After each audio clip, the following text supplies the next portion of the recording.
hold up. It's that boy Jawuan. Don't give a damn. He cooler than a fan. Walking real tall, some say he's a man. Jawuan, what's good, man? What's up, man? You know, man, you've been buzzing throughout the city of Shreveport. Trying to. You know what I'm saying? Your Uber Everywhere freestyle is doing numbers. You just released your Kings Will Be Kings mixtape. Yeah. Well, no, before we get into all that, man, like, who is Jawuan Ford? Where are you from? I am Jawuan from Shreveport, Louisiana. More in particular, Cedar Grove, East Side, Pine Valley. I am an artist. You know, I make art. I even started putting when I got into my categories in music and shit, I just put art nowadays. I'm just an artist.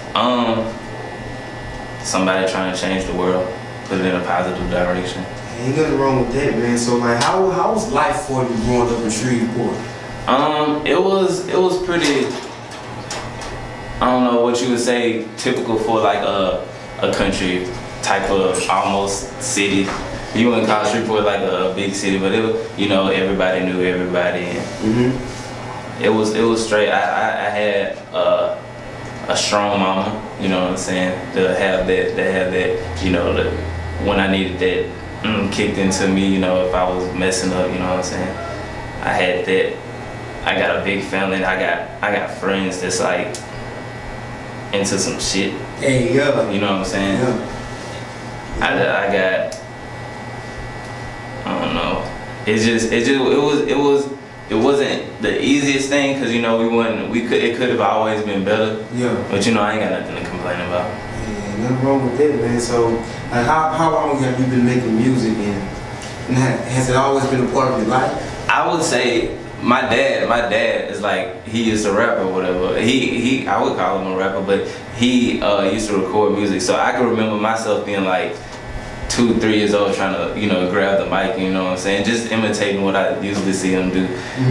So I've been rapping for, I feel like, as long as I can remember, but I have recorded music for about 3 years. Like where I actually like got in the studio, like, okay, let's make some shit. And I've been taking it serious since about like last year, I think. Well, yeah, all right. Speaking of that, well, you have a lot of music out. Yeah. People know you have. Yeah, I got a catalog. The No Pressure joint. Yeah. It's the record that grabbed everybody's attention. Well, it definitely grabbed mine. It's one of my favorites. What was the message behind that record? I can't even tell you. It was just inspiration. Like in the spur of the moment, I freestyled that. Like it was just all like. I feel like when I'm writing, I'm not writing, or when I'm rapping, it'd be like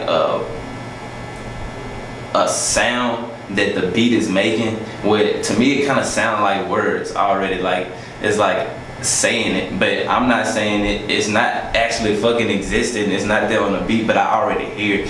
And I heard No Pressure, and it just went like that. And I didn't even know at the end of the beat, you know, the dude go No Pressure. Yeah. No, I didn't know that until after I recorded the song, and I went back and listened to it. And then that show, like I felt like this overcoming chill, like all over my body. It was clean. No Pressure, definitely one of my top favorites. It make you feel like you listening to it for the first time.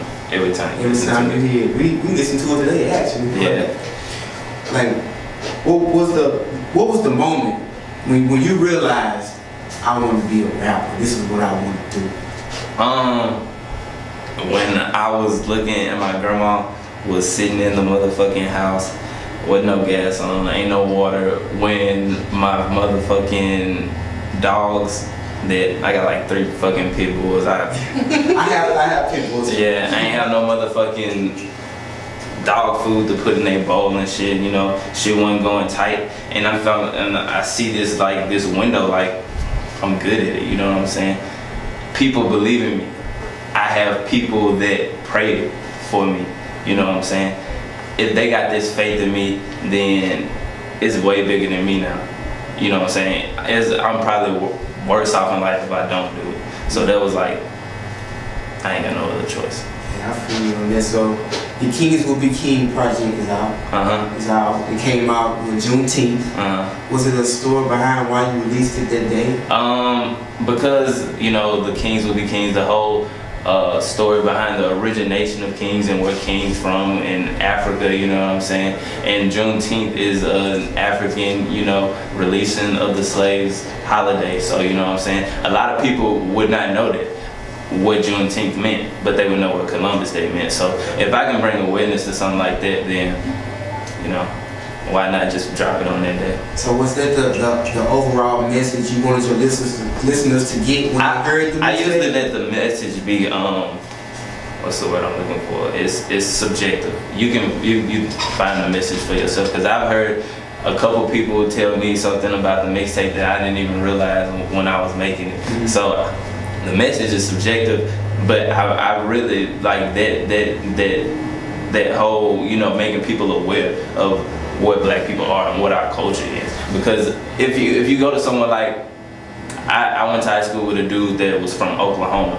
I was the first black person he met. This dude was in high school, went to school, and I'm the first black person he met. So that means his whole impression of black people is what the media is showing and what TV is showing and what the radio is playing. So if, you know, anything to bring awareness of what we are and who we really are, and not just this picture that they want to portray, then that's what I can push as a message. So you also produced on the project? Yeah, that's something I've been trying to get into more, just trying to break into the door in any way I can. What was that process like? Like you having control of creating your own sound? It was, I would say, everything I've been wanting to do, because most of my projects have been off either YouTube beats, or if you talk about the house party beats, then it's always just like, you know, 90s instrumentals. So the fact that I could be like, all right, I want this instrument a little louder, I want the bass to come in right here, you know what I'm saying? This sound good with my voice. Like if you heard Sips Not Shots and how I have ran a city for the last 3 years, long enough to realize it ain't boom boom boom. I did that after I wrote the whole rap, and I was like, boom, they had to go there. So being able to put my own touch on it was everything I've been wanting to do. I've been playing the piano and like the violin since like elementary. Wow. So to be able to like try to put this shit into where it's like more computerized and digitalized, it was like I've been wanting to do it forever. It's crazy, and you know, like Shreveport have that ratchet sound. It pretty much influenced everybody, but your sound is just different. Like who inspires your music? I would say God inspires my music, because you know how I was talking about that voice. That's like, I guess that's inspiration. So if I'm hearing that voice, it ain't nothing but God. You know what I'm saying? I don't think that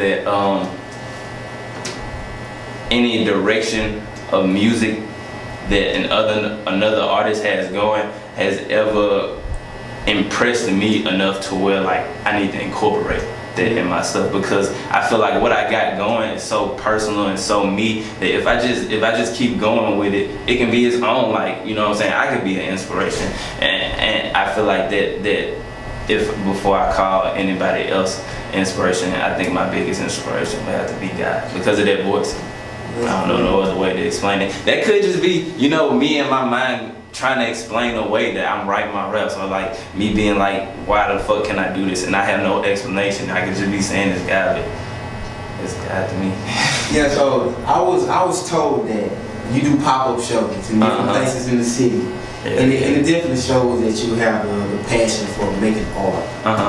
Like, and nobody do it anymore. Well, I don't know. Right. But like, what's your thoughts on the current state of hip hop in your area? In Shreveport? Yeah.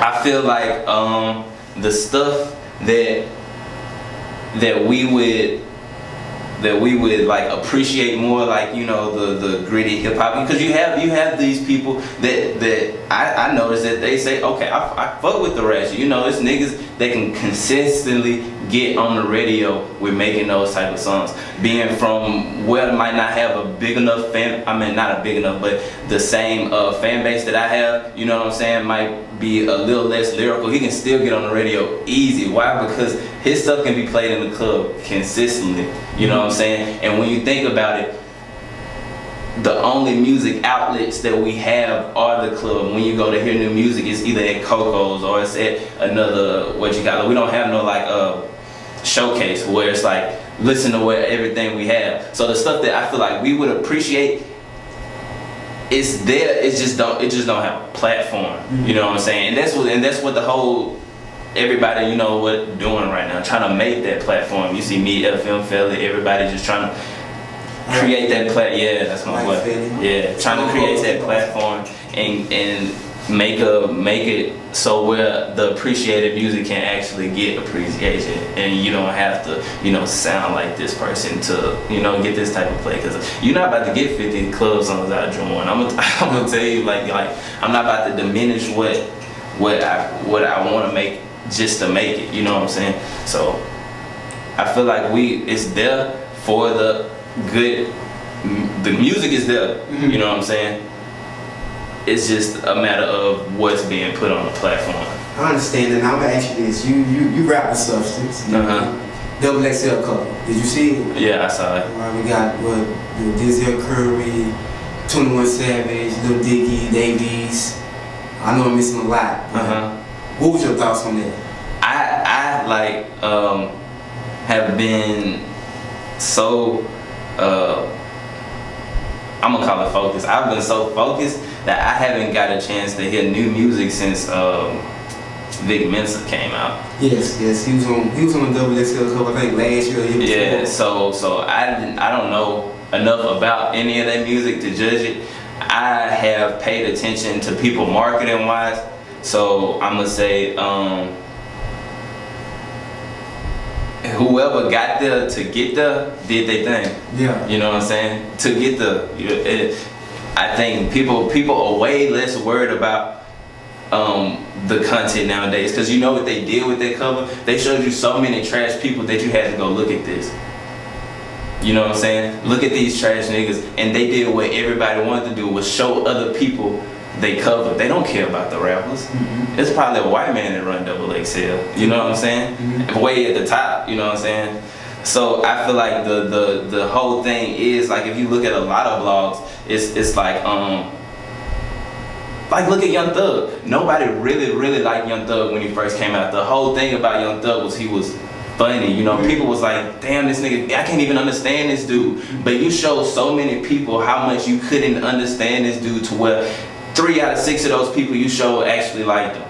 And they shared it with 6 people. And then people are gonna start dick riding. So now you got 200 people, now you got family, you know what I'm saying? So it's way easier for what we consider trash music to get on, because people will show it to people more. And they knew that they weren't the most lyrical rappers. That's the best way to put it. So they knew by saying that these are the best rappers out of all of our lyrical rappers, they made you like feel away, you know what I'm saying? You're gonna show this to somebody, like, you know. So props on Double XL, you know, for the marketing. I just pay attention to the marketing.